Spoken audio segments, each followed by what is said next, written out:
Kidal est tombée. Une ville symbole que les autorités maliennes viennent à nouveau de perdre. Les rebelles du Front de libération de l'Azawad et les djihadistes du groupe de soutien à l'islam et aux musulmans ont lancé l'assaut sur la ville le samedi 25 avril. Ils ont rapidement pris le contrôle du gouvernorat et se sont rendus maîtres d'une large partie de la ville. Les soldats maliens et des militaires russes d'Africa Corps, retranchés dans un ancien camp de la MINUSMA, ont finalement quitté la ville le lendemain. Une retraite qui a été le fruit de négociations dans lesquelles l'Algérie a joué un rôle. Cette chute de Kidal, dans le cadre d'une vaste offensive menée par le JNIM et le FLA sur plusieurs villes du pays, constitue une défaite cinglante pour la junte dirigée par Assimi Goïta.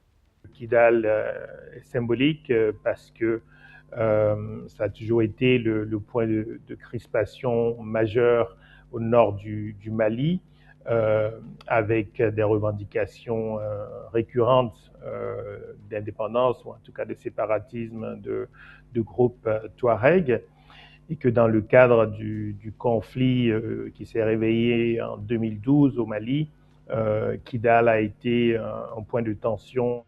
Depuis l'indépendance en 1960, Kidal est le bastion des séparatistes Touaregs. En mars 2012, la cité avait été conquise par le groupe salafiste Ansar Dine, dirigé par Iyad Agrali, lors d'une offensive menée conjointement avec le Mouvement national pour la libération de l'Azawad. Après l'opération française Serval, les indépendantistes ont été les maîtres de la cité pendant plus d'une décennie. En novembre 2023, l'État malien reprend le contrôle total de Kidal. La reconquête de la ville par les forces armées maliennes, soutenues par les mercenaires russes de Wagner, avait été perçue comme un succès majeur pour la junte. Le groupe paramilitaire russe avait capitalisé sur cette victoire pour prouver son efficacité, en contraste avec la France, dont les soldats ont quitté le pays en 2022. Désormais, c'est le drapeau des indépendantistes du FLA qui flotte à nouveau sur la ville. Leur offensive éclair marque un tournant sécuritaire. L'officialisation de la coopération entre le FLA et le JNIM.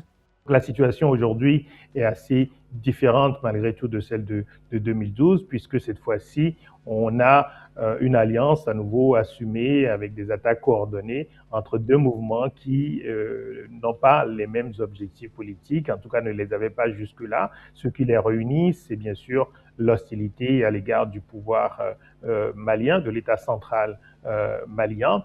5 jours après la prise de la ville, l'armée malienne a réagi en effectuant plusieurs frappes sur Kidal.